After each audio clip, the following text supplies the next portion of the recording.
السلام علیکم ورحمۃ اللہ وبرکاتہ۔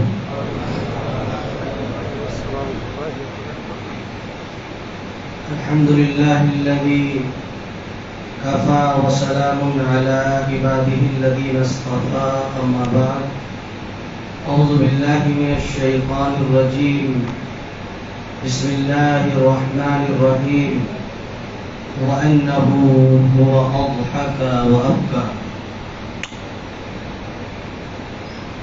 معزز و محترم علماء کرام،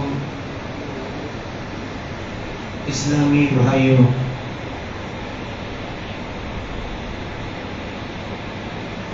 اللہ تعالیٰ سے ہم دعا کرتے ہیں کہ رب العالمین ہمیں اور آپ کو جتنی باتیں کہی جائیں کتاب و سنت کی روح میں، اللہ تعالیٰ ان تمام باتوں پر پوری طرح سے عمل کی توفیق عطا فرمائے۔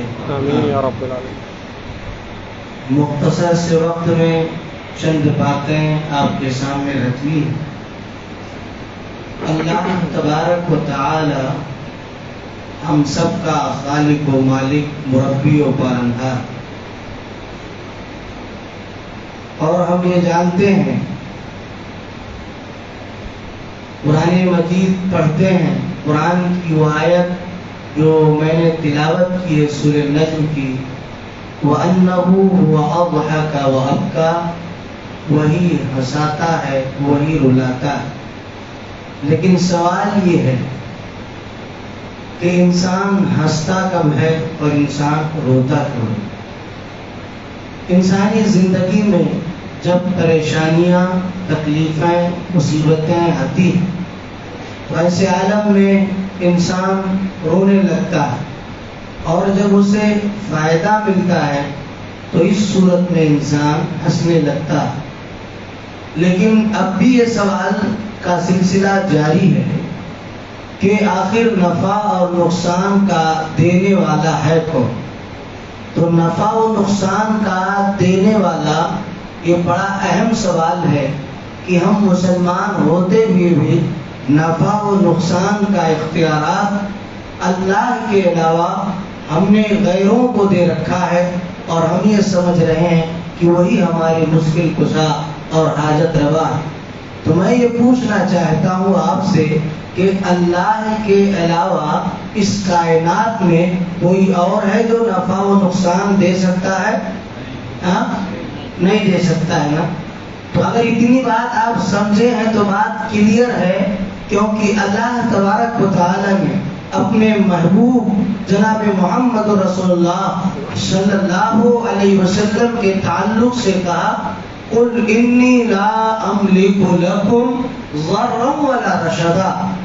اللہ رب العالمین کہہ رہے ہیں کہ میرے حبیب آپ کہہ دیجئے کہ آپ نفع و نقصان، ہدایت و ضلالت کے اختیارات رکھنے والے نہیں ہیں۔ تو جب اللہ کے نبی صلی اللہ علیہ وسلم کو نہیں ہے تو اس کائنات میں اگر کوئی انسان یہ دعویٰ کرے کہ میں ساری چیزوں کا اختیارات رکھتا ہوں، میں خود ہی خدا ہوں، تو یہ کیا بات صحیح ہو سکتی ہے؟ نہیں ہو سکتی نا؟ تو بات یہ واضح ہوئی کہ وَأَنَّهُ هُوَ أَضْحَكَ وَأَبْكَى، نفع دے کر کے خوشی دینے والا وہی، نقصان پہنچا کر کے تکلیف دینے والا وہی۔ تو جب ایسے عالم میں انسان ہنسے یا انسان روئے تو وَأَنَّهُ هُوَ أَضْحَكَ وَأَبْكَى، وہی ہنساتا ہے، وہی رلاتا ہے۔ سمجھ میں آئی بات؟ میں مختصراً آپ کے سامنے پیش کر رہا ہوں، لیکن جب ہم اور آپ روتے ہیں نا تو رونے کی بھی اقسام بیان کی گئی۔ علامہ ابن قیم رحمۃ اللہ علیہ نے زاد المعاد کے اندر رونے کی 10 قسموں کو نقل کیا ہے۔ مختصراً میں آپ کے سامنے پیش کر رہا ہوں۔ پہلا رونا ہے بکاء المعافقہ، کسی کو روتے ہوئے دیکھ کر کے رونے لگنا۔ جیسے ہمارے گھر میں ہمارے کسی اعزا و اقربا کا انتقال ہو جائے اور ہم رونا نہیں چاہتے، لیکن جب گھر میں پہنچتے ہیں تو عالم منظر شمع کچھ اور ہوتا ہے کہ گھر والے باپ کی جدائی کے صدمے میں، ماں کی جدائی کے صدمے میں رو رہے ہوتے ہیں۔ ایسے مناظر کو دیکھنے کے بعد ہمارے دلوں کی کیفیت بدل جاتی ہے اور ہم بھی محبت کے صدمے میں، جدائی کے عالم میں کیا ہے، رونے لگتے ہیں۔ اس بات کو ہم پروف کرتے ہیں صحیح مسلم کتاب الجنائز کی حدیث سے، عن ابی ہریرہ رضی اللہ تعالی عنہ قال زار النبی صلی اللہ علیہ وسلم قبر امه فبكى وبكى من حوله فقال استأذنت ربي في ان يستغفر لها فلم يؤذن لي واستأذنته في ان ازور قبرها فأذن لي فزور القبور فإنها تذكر الموت، رواه مسلم في کتاب الجنائز۔ اس حدیث پاک کے راوی مشہور صحابی رسول حضرت ابو ہریرہ رضی اللہ تعالیٰ عنہ کہتے ہیں کہ ایک مرتبہ نبی اکرم صلی اللہ علیہ وسلم اپنی ماں کی قبر کی زیارت کے لیے نکلے، یہاں اپنی ماں کی قبر کی زیارت کے لیے نکلے۔ اور یہیں پر یہ بات یاد رکھی جائے کہ مکہ سے مدینہ آتے ہوئے یا مدینہ سے مکہ جاتے ہوئے ایک مقام ہے اس سرزمین پر جس کا نام مقام ابوا، کیا ہے؟ مقام ابوا۔ وہیں آپ صلی اللہ علیہ وسلم کی امی جان کا انتقال ہوا اور وہیں آپ صلی اللہ علیہ وسلم کی والد محترمہ مدفون۔ چنانچہ پیارے رسول صلی اللہ علیہ وسلم جیسے ہی اپنی ماں کی قبر کے پاس پہنچے، ماں کی ممتا محمد کریم صلی اللہ نہیں سمجھ میں آ رہی؟ سحری زیادہ کھائیں کیا؟ نیند کا غلبہ ہے نہ کو نہیں غلبہ ہے؟ چلیے تو سمجھ رہے ہیں اس کا مطلب کہ جو ہے نبی اکرم صلی اللہ علیہ وسلم جیسے اپنی ماں کی قبر کے پاس پہنچے، ویسے ہی محمد کریم صلی اللہ علیہ وسلم کے دل میں آپ کے ماں کی ممتا جاگزی ہو گئی اور آپ برداشت نہیں کر پائے۔ فبکا، آپ رو پڑے۔ ارے آپ کے رونے کا کیا کہنا، وبکا من حولہ، جو آپ کے ساتھ صحابہ کرام تھے وہ بھی آپ کو روتے ہوئے دیکھ کر کے کیا ہوئے، ہنسنے لگے۔ ہاں سمجھ رہے ہیں بات؟ اگر باتیں سمجھ میں آ جائے تو درس کامیاب ہے، نہ سمجھ میں آئے تو بیکار ہے۔ آئیے مختصر حدیث کی مزید تشریحات ہیں، اس میں نہ جا کر کے ہم اپنے موضوع کی طرف چل رہے ہیں۔ دوسرا رونا ہے بکاء النفاق، مکاری کا رونا۔ مکاری کا رونا، آدمی دیکھتا ہے مسجدوں میں آتے ہوئے لوگوں کو تو بسا اوقات انسانی دل کے اندر شیطان آ دھمکتا ہے اور آدمی جو ہے اس کے دلوں میں یہ ڈال دیتا ہے شیطان کی، دیکھیے لمبے رکوع لمبے سجود کرو تاکہ لوگ کہیں گے بہت اللہ سے ڈرنے والا، بڑا تقوی شعار ہے، بڑا عبادت گزار ہے۔ تو ایسا رونا اللہ تعالیٰ کو قطعاً پسند نہیں ہے۔ یہ رونا مکاری کا ہے۔ اس بات کا بھی ثبوت میں دے دیتا ہوں، حضرت یوسف علیہ السلام کے 15 بھائی تھے۔ کتنے؟ 15۔ یہاں ہے کہ مدینے میں ہے؟ کتنے تھے؟ 11۔ ہاں سمجھ رہے ہیں؟ نہیں تو ویسے ہی کچھ سر سے اوپر جائیں گے۔ تو 11 تھے۔ حضرت یوسف علیہ السلام کو بھائیوں نے باپ یعقوب سے جس قدر مکاری کر کے لے گئے، پلاننگ کے تحت کہاں ڈالا تھا؟ ہاں کنویں میں۔ تو بڑا مشہور ہے، سب کو جاننا چاہیے۔ تو کنویں کے اندر ڈالا تھا اور رات کو شام کو جو ہے اپنے باپ یعقوب علیہ السلام کے پاس آئے، روتے ہوئے خون آلود کپڑا لے کر کے، کہا ابا جان وجاءوا اباهم عشاء يبكون قالوا يا ابانا انا ذهبنا نستبق وتركنا يوسف عند متاعنا فاكله الذئب وما انت بمؤمن لنا ولو كنا صادقين۔ باپ یعقوب کے سامنے بناوٹ کا رونا روئے گا، ابا جان ہم لوگ کھیل کود میں لگ گئے اور یوسف کو بھیڑیے نے نگل لیا۔ ابا اگر ہم یہ بیان کریں، قرآن نے بیان فرمایا وَمَا أَنْتَ بِمُؤْمِنٍ لَنَا وَلَوْ كُنَّا الصادقین، تو آپ کو ہماری باتوں پر یقین نہیں آئے گا، یقین نہیں آئے گا۔ تو کیسا رونا رو رہے تھے؟ مکاری کا رونا۔ موضوع بڑا تفصیل طلب ہے لیکن چلیے۔ تو تیسرا رونا بکاء المستاجر، اجرت پر رونا۔ عرب میں اجرت پر سمجھ پائے؟ رینٹل فکس مین، کیا رینٹل مطلب سمجھتے ہیں نا، انگریزی سمجھتے ہیں نا، کرائے پر رونا۔ یعنی عرب میں زمانے جاہلیت کے اندر جب کوئی آدمی مر جاتا تھا تو جتنا بڑا آدمی ہوتا تھا اتنا کرائے پر رونے والے رونے والیوں کو لایا جاتا تھا، جتنے پیسہ ملتا اتنے دہاڑے مار مار کے روتے کہ ہائے حسن پور کے، حسن علاقے کے جو ہے کیا نام ہے سیٹھ صاحب، آپ تو بڑے اچھے تھے، واہ جبلا، ہار پہاڑ تمام چیز کی جزا اور فضا کر کے۔ تو بکاء المستاجر، کرائے پر رونا، یہ رونا اللہ تعالیٰ کو پسند نہیں ہے۔ اس کے بعد بکاء الفرح والسرور، خوشی کی وجہ سے رونا۔ آدمی کو کوئی خوشی مل جائے، مثلا آپ کی اولاد 10 سال غائب ہو گئی، تمام کوششیں آپ نے کر ڈالی، آپ کو نہیں ملی، اب اچانک اگر 10 سال کے بعد ساری امیدوں کے بعد اگر اولاد مل گئی تو آدمی مارے خوشی کے اچھل پڑتا ہے اور انسان کی آنکھوں سے آنسو جاری ہو جاتے ہیں۔ تو حضرت ابی بن کعب رضی اللہ تعالی عنہ سے جناب محمد رسول اللہ صلی اللہ علیہ وسلم نے کہا کہ ابی بن کعب تم سورہ بینہ سناؤ۔ ابی بن کعب نے کہا اللہ کے رسول میں سناؤں؟ کہا اللہ نے آپ ہی کا نام لیا۔ ارے اتنا سننا تھا ابی بن کعب کا، کہا محمد رسول اللہ صلی اللہ علیہ وسلم مجھ جیسا گنہگار ابی بن کعب کہاں اور میرا رب کہاں اور میرے نبی کہاں؟ میرے رب نے میرا نام لیا۔ مارے خوشی کے اچھل پڑے اور آنکھوں سے آنسو جاری ہو گئے۔ اس کے بعد بکاء الخوف، ڈر غم کی وجہ سے رونا، کوئی خوف لاحق ہو جائے، اللہ کی خوف اور خشیت کی وجہ سے رونا، ایسا رونا اللہ تعالیٰ کو بہت زیادہ پسند ہے۔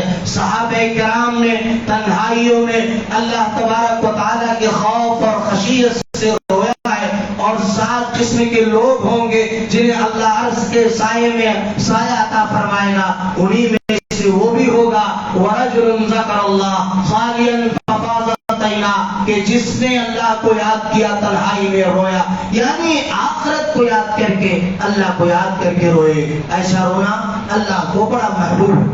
علامہ ابن قیم رحمۃ اللہ علیہ نے بیان فرمایا کہ جو ہے جب آدمی خوشی اور غم کی وجہ سے روتا ہے نا تو اس کے آنسو میں بھی فرق ہوتا ہے۔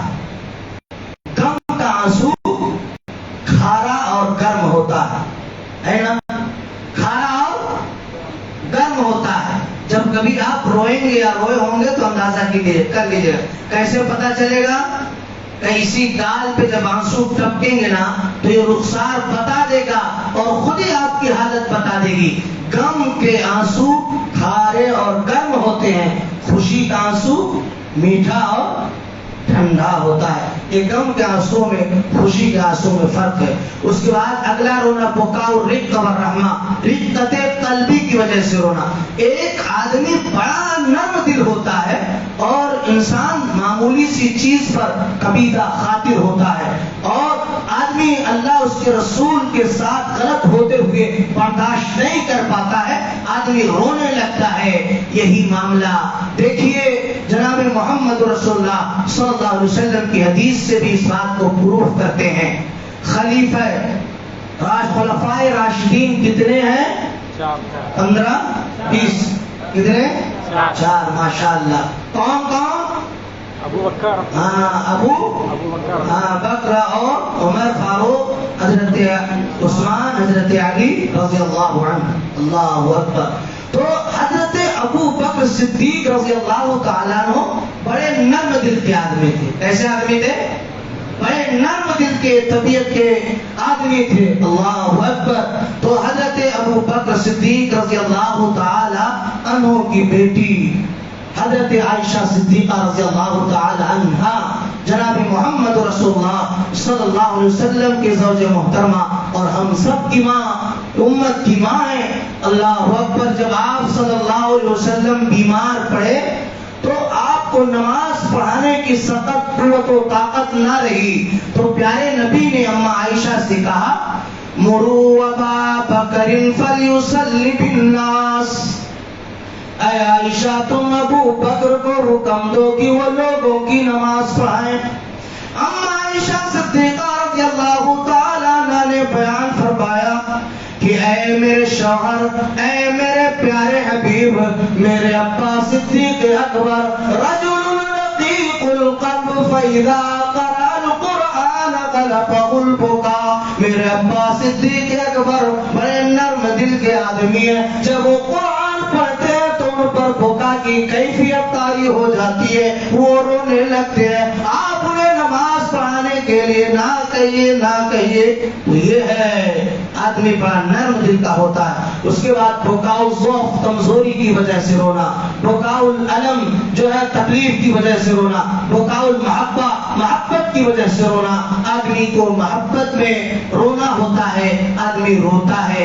یعنی اب آپ اندازہ کر لیجئے کہ باپ کو بیٹے سے، بیٹے کو باپ سے کیا پیار و لاڈ ہوتا ہے، اور اسی طرح سے میاں بیوی کا آپس میں محبتوں کا کیا راز ہوتا ہے، وہ سمجھتے انسان محبت میں روتا ہے. تو یہ رونے کی 10 قسمیں ہیں جو مختصراً اس کی وضاحت میں نے آپ کے سامنے کی ہے. لیکن ہم کیسے روئیں، ایک دو رونا بتا کے ختم کرتے، بہت سارا ہے.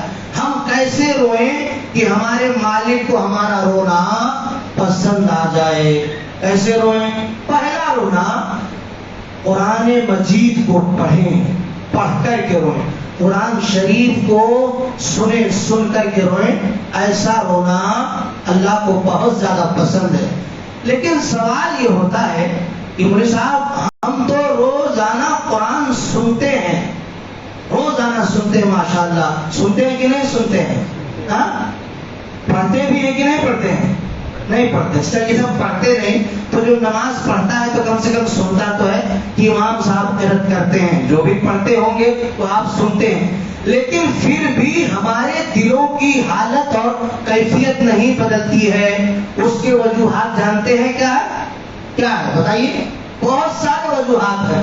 پہلا وجہ آپ بتا دیجئے کہ قرآن سے ہماری زندگی بدلتی کیوں نہیں؟ بتا سکتا ہے کوئی؟ نہیں بتا سکتے؟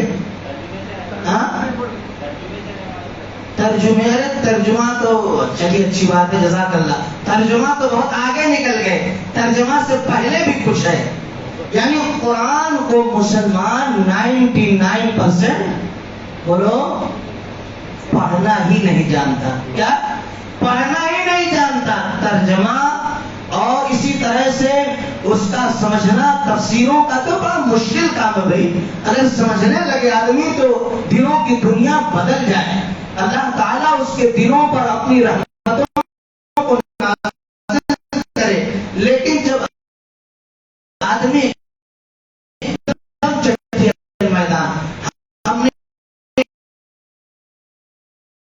کیا زیادہ پڑھا ہے بتا سکتے ہیں کیا؟ تو مسلمان ایک پروگرام کیا کون بنے گا تو اس میں مسلمان کتنے نے سوال کیا بتاؤ تم کس نبی کے امتی ہو؟ ایسے ہی مسلمان نہیں بتا پائے. بتائیے ایک آسان سا.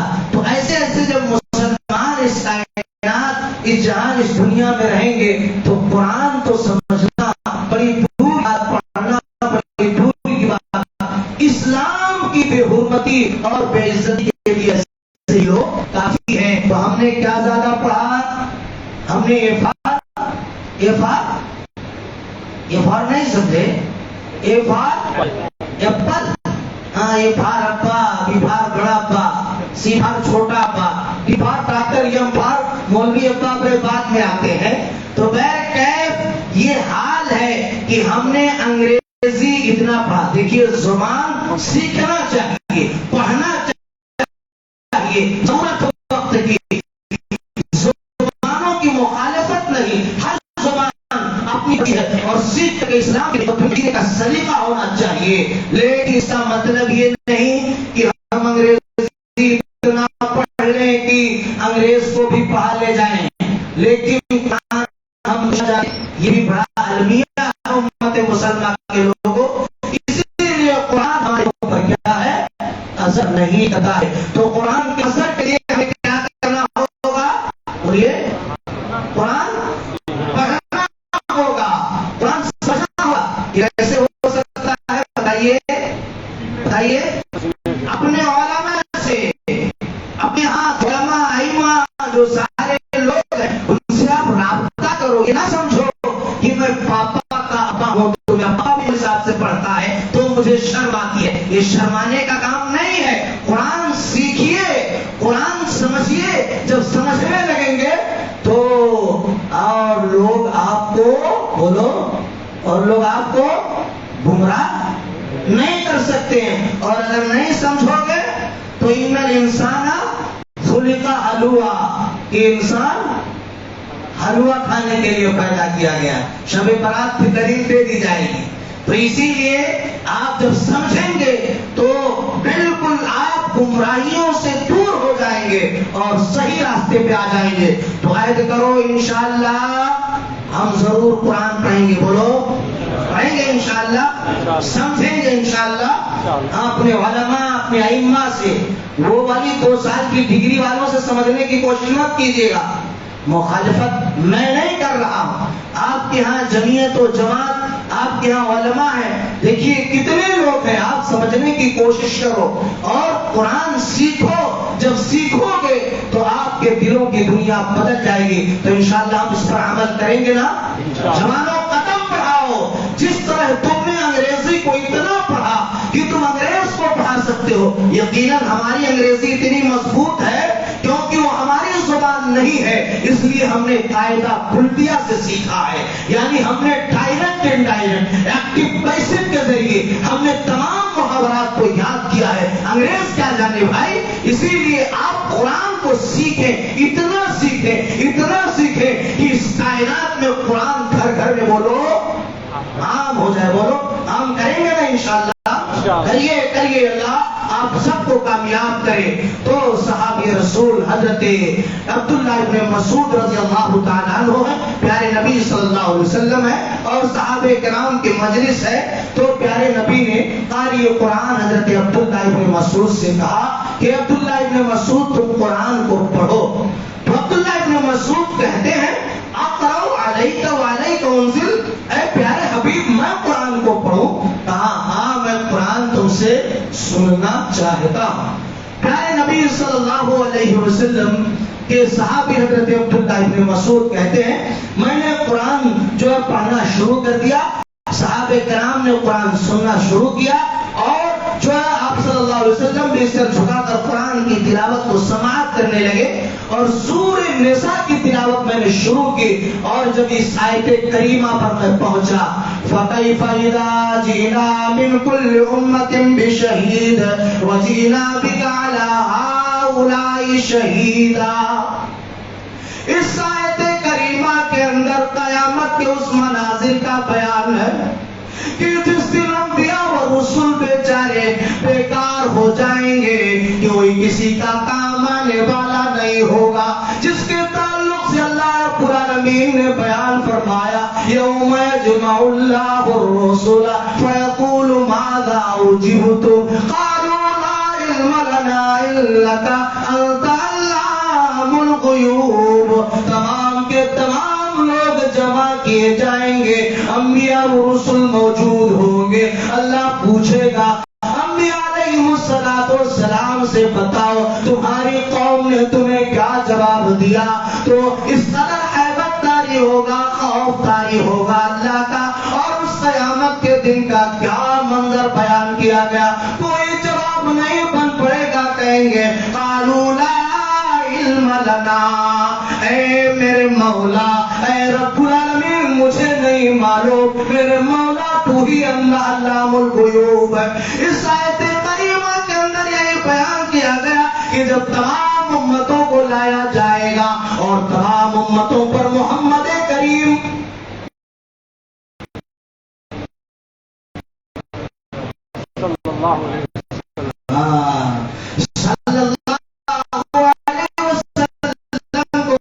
ہوگا یہ سننا تھا اس آیت کا پہنچا یہ اللہ ابن مسعود جانتا ہے پیارے اس زمانے کا قال حسبک اللہ رک جاؤ ہر جاؤ کہتے ہیں کہ میں نے نبی کرم کے چہرے انور کی طرف دیکھا ہوں فَإِذَا عَيْنَاهُ تَذْرِفَانِ کہ آپ کے دو آنکھوں سے آنسو جاری ہے تو قرآن پڑھیں پڑھ کر کے روئیں سنیں سن کر کے روئیں ایسا رونا کو بہت پسند ہے ختم کیا جائے کہ ایک آدھو بیان کیا جائے پرمیشن ہو تو بولا جائے گا تو پھر جبرن جو ہے سنانا اچھی بات نہیں ہے دوسرا رونا ایک ہی کیونکہ بہت لمبا ہے دوسرا رونا ہے بکاؤل جو ہے گناہوں پر رویا جائے گناہوں پر گناہ جب ہم نے کیا ہے خطائیں کی اس گناہوں پر رویا جائے ایسا رونا بھی اللہ کو بڑا پسند ہے اور پرسن میں ٹو سالویشن ہر آدمی چاہتا ہے اس کائنات کا کہ ہمیں کیا ملے نجات ملے کامیابی ملے کون نہیں چاہتا کہ ہمیں دنیا میں کامیابی ملے آخرت میں کامیابی ملے ہر آدمی چاہتا ہے کامیابی کے تعلق سے صحابی رسول حضرت عقبہ ابن عامر رضی اللہ تعالیٰ عنہ نے کہا تھا کہ اے اللہ کے رسول صلی اللہ علیہ وسلم ہمیں نجات کیسے ملے گی حدیث پاک مسند احمد کی روایت ہے وعن عقبہ بن عامر رضی اللہ تعالی عنہ قال قلت یا رسول اللہ من نجا قال املك عليك لسانك وليسعك بيتك وابكي على خطيئتك کہ کہا اللہ کے نبی ہمیں نجات کیسے ملے گا تو اس حدیث پاک کے اندر بیان کیا گیا کہ اے عقبہ ابن عامر اگر نجات چاہیے تو تم تین چیزوں کو اپنی زندگی میں لازم کر لو پہلی چیز قال املک علیک لسانک اپنی زبان اپنے قابو میں رکھو تو کامیابی مل جائے گی اب ہماری زبان کتنی قابو میں ہے وہ تو ہم خود ہی اندازہ لگا سکتے ہیں کہ نہیں اور اگر نہ اندازہ لگے تو میرے ساتھ سے لوگ بڑے اچھے اور احترام سے سلام دعا کرتے ہیں گھر والی سے پوچھ لیا جائے کس سے گھر والی سے وہ پوری گھر کی بیٹی لنکا ڈھائے صحیح بتا دے گی آدمی دوسری کی بہن بیٹی کو پا کر کے کس قدر نازیبا کلمات استعمال کرتا ہے اعوذ باللہ من ذالک محمد رسول اللہ صلی اللہ علیہ وسلم کا امتی ایسا نہیں ہوتا ہے مسلمان کی شان کے خلاف اللہ تعالیٰ نے 18ویں پارے میں جنت کے وارثین کا جو تذکرہ کیا ہے اس میں ایک وہ بھی شخص ہے اللہ نے بیان فرمایا والذین هم عن اللغو معرضون جنت کے وارث وہ ہوں گے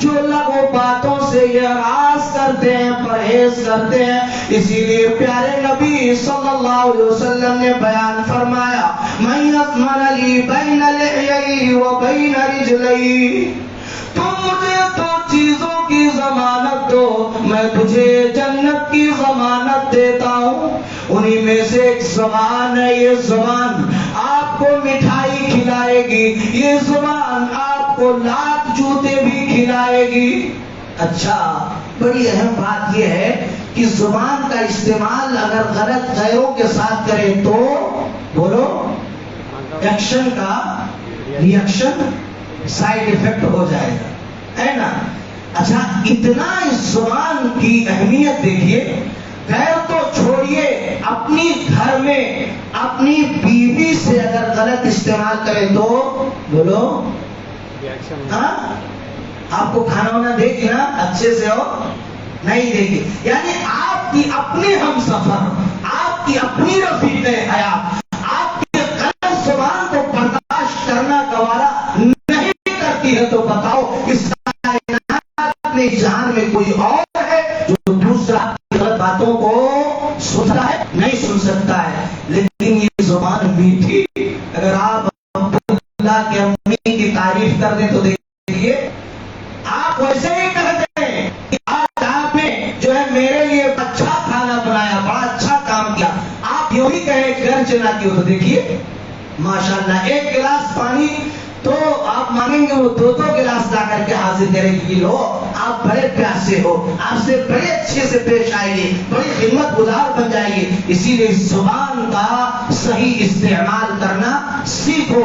اسی لیے شاعر نے کہا جب کبھی بولنا وقت پر بولنا، جب کبھی بولنا وقت پر بولنا، مت تو سوچنا مختصر بولنا، ڈال دے گا ہلاکت میں ایک دن تجھے، اے پرندے تیرا شاخ پر بولنا۔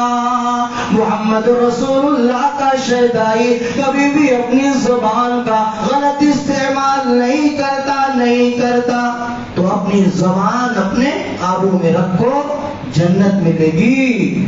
اس کے بعد وَلْيَسْعَكَ بَيْتُكَ، تیرا گھر تیرے لیے کافی ہو۔ کیا سمجھے؟ تیرا گھر تیرے لیے کافی ہو، یعنی آدمی اللہ کی عبادت کرے۔ کیا کرے؟ اللہ کی۔ کرتے ہیں آپ لوگ کرتے ہیں نا؟ رمضان کے بعد بھی کریں گے نا انشاءاللہ؟ کچھ کہیں سے آواز نہیں آ رہی ہے، لگتا ہے مسجد میں شیطان مکمل حاوی ہے۔ کیا ہے؟ رمضان کے بعد انشاءاللہ نماز پڑھیں گے نا؟ پورے زور سے انشاءاللہ پڑھیں گے۔ مسجد میں آج کر رہے ہیں، یاد کر لیجئے گا، ہاں خلاف ورزی نہیں ہونی چاہیے۔ اور آپ لوگوں کو دیکھ کر کے بڑی خوشی ہوتی ہے کہ نماز فجر میں عموماً مسجد جو ہے مصلیوں سے خالی ہوتی ہے، لیکن یہاں ماشاءاللہ عشاء میں نے دیکھا تھا کم تھے، یہاں پر زیادہ ہیں۔ تو اللہ تعالیٰ آپ کو ایسے ہی اور بہتر طریقے سے اسلام پر قائم و دائم رکھے، ہاں بولیے آمین۔ تو تیرا گھر تیرے لیے کافی، اللہ کی عبادت کریں، عبادت کے بعد آپ اپنے کام کاج پر نکل جائیے، جو آپ کرتے ہیں آپ کریے، کمائی دھندا کریے، روزی روزگار میں لگ جائیے۔ اس کے بعد جو وقت بچتا ہے ان تمام اوقات سے گزارنے کے بعد وہ وقت کہاں گزارنی چاہیے بتائیے؟ کہاں؟ نہیں بھائی، مسجد سے تو گئے، کام سے گئے، تیسرا باقی ہے بھائی۔ کون سا؟ گھر میں، گھر میں گزارنے چاہیے۔ آج کا مسلمان دیکھو کتنے راتوں رات جاگتے رہتے ہیں، فالتو کا بال بچوں کو چھوڑ کر کے آدمی روڈوں سڑکوں، اور ماشاءاللہ حیدرآباد تو مشہور ہے کھانے اور پینے میں، یہ رات بھر ان کی فضیلت کھانے اور پینے میں چلتی ہے۔ اللہ والوں تو معاملہ کل کے دن یہ ہوتا ہے کہ مولوی صاحب ہماری بیوی بگڑ گئی، اب دعا کر دیجئے، ہماری اولاد خراب ہو گئی، اب دعا کر دیجئے۔ یہاں تو بہت سارے سینٹر ہیں نا، رقیہ سینٹر ہے نا، ہے کہ نہیں ہے؟ ہاں تو علاج کرا لیں گے نا آپ لوگ۔ ارے بھائی جب بگڑ گئی تو اس کا بولو، یہ چاہے اتنا بڑا تعویذ بنواؤ، تعویذ ڈنڈا تو شرک ہے۔ کیا شرک ہے؟ یہ حرام ہے، قطعاً ناجائز ہے، اور ایسا کرنے والا یہ شرک کر رہا ہے، جہنم کا مرتکب ہے۔ تو کہیں گئے وہ مولوی صاحب کے پاس، تو مولوی صاحب نے بولا کہ کام کیجئے، یہ بنا کر کے دے رہا ہوں، تو کہاں لے جاؤ درخت میں لٹکا دینا۔ کہاں کرنا؟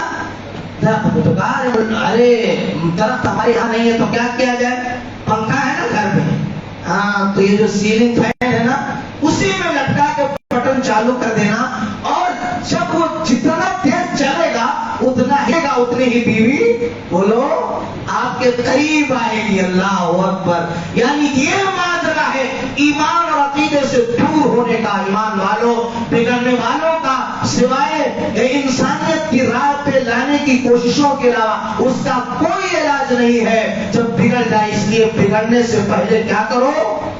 ان کے ساتھ وقت دو، ان کی تربیت کا خاص خیال رکھو۔ پیدا کرنا کمال کی بات ہے، کمال کی بات ہے کہ نسلوں کی بولو تربیت کرنا، یہ کمال کی بات ہے۔ یہ ہے کہ آپ تربیت کر لے جائیں اپنے بچوں کی، یہ بہت بڑی بات ہے۔ تو اسی لیے جب بگڑ جائے گی اولاد تو پھر سدھرنے کا نام نہیں ہے۔ تو یہ ہے کہ تیرا گھر تیرے لیے کافی ہو. یعنی آدمی اپنی اوقات اللہ کی عبادت کے بعد، روزی روزگار کے بعد اللہ رب العالمین کے بندوں کو چاہیے کہ وہ اپنے گھروں میں زیادہ سے زیادہ ٹائم دے. وگرنہ ہمارا کیا ہے شہروں میں فیشن، 11 بجے رات میں آئے، صبح 8 بجے نکل گئے، آئے کھائے سوئے، نہ بیوی سے گفتگو صحیح سے، نہ بچوں کی کوئی خاص فکر، بس ہم نے سمجھا نوٹا ہی سب ہے. تو بگڑی ہوئی اولاد کو نوٹا سے سدھارو نا، سمجھ رہے ہیں؟ نوٹا سے سدھاریے بگڑی اولاد کو، کتنا سدھرے گی. اسی لیے وقت دیجیے، آپ پہچان کروائیے، بیٹا آپ میرے بیٹے ہیں، میں آپ کا ابو ہوں، آپ مسلمان ہیں. ہماری شان یہ نہیں ہے، ہماری شان یہ ہے کہ ہم اللہ کے فرما بردار بن جائے. ایسا کریے، دیکھیے کمال دنیا میں انقلاب آئے گا، ہمارا سماج، ہمارا گھرانہ امن و سکون کا گہوارہ بن جائے گا. بولو ہم اور آپ ایسا عمل کرنے کی کوشش کریں گے نا؟ ایسا کریں گے انشاءاللہ تو ہمیں جنت بھی لگ. کریے، دیکھیے کتنی بیوی محبت کرے گی. عمل کریے ان باتوں پر اور اپنے بچوں کو وقت دیجیے، دیکھیے کتنی محبت اور امن اور سکون کا گہوارہ گھر بنے گا. تیسرا رونا ہے وَبْكِ عَلَىٰ خَطِيئَتِكَ، اے عقبہ ابن عامر اپنی گناہوں پر رو. ایسا رونا اللہ رب العالمین کو بڑا پسند ہے. یعنی امام انبیاء علیہ السلام کی زندگی دیکھیں گے، موسیٰ علیہ السلام کا واقعہ پڑھیں گے سورہ قصص کے اندر. تو موسیٰ علیہ السلام نے جو فرعونی کو مارا تھا اور اس کو مر گیا، حالانکہ جان کر کے انہیں نہیں مارا تھا کہ مر جائے، لیکن پھر بھی حضرت موسیٰ علیہ السلام اپنے رب کے سامنے کیا کہہ رہے ہیں؟ قال رب انی ظلمت نفسی فاغفر لی فغفر له انہ هو الغفور الرحیم. اللہ میں نے اپنے نفسوں پر ظلم کیا، اللہ بہت معاف کرنے والا، مولا کریم مجھے معاف فرما دے، معاف فرما دے. یہ انبیاء کا طریقہ تھا. مسلمانوں ہمارا وصول بھی ہونا چاہیے. آدم و حوا غلطیوں پر جنت سے نکالے گئے، اپنی غلطیوں پر نادم ہوئے تو مولا کو پکارا، ربنا ظلمنا انفسنا وان لم تغفر لنا وترحمنا لنكونن من الخاسرین. اللہ ہم نے اپنے نفسوں پر ظلم کیا، اللہ مجھے معاف فرما. اے رب العالمین اگر تو نے مجھے معاف نہیں کیا تو ہم گھاٹا اٹھانے والوں میں سے، خسارہ اٹھانے والوں میں سے ہو جائیں گے. اسی لیے ہمیں رونا چاہیے. ہم سب کے نبی جناب محمد رسول اللہ صلی اللہ علیہ وسلم، ماہ مدینہ سرور عالم صلی اللہ علیہ وسلم. درود پڑھیے، نبی کا نام آوے درود نہ پڑھا جائے تو ایسا آدمی بہت بد نصیب ہے، بڑا بد قسمت ہے. ماہ مدینہ سرور عالم صلی اللہ علیہ وسلم، بات انوکھی شان نرالی، جن کا رتبہ سب سے عالی، امت کے وہ ہادی اعظم صلی اللہ علیہ وسلم. وہ محمد رسول اللہ کی کیفیت روایتوں سے پتہ یہ چلتا ہے، گناہوں سے معصوم الخطا ہونے کے باوجود بھی 70 مرتبہ 100 مرتبہ پیارے نبی اللہ سے استغفار کیا کرتے تھے، استغفار کیا کرتے تھے. آج ہم ہیں کہ گناہوں میں لت پت، اپنے گناہوں پر نہیں روتے. اسی لیے مسلمانوں ابھی دن بچا ہے، ٹائم بچا ہے اور زندگی آپ کی باقی، اپنے گناہوں پر رو.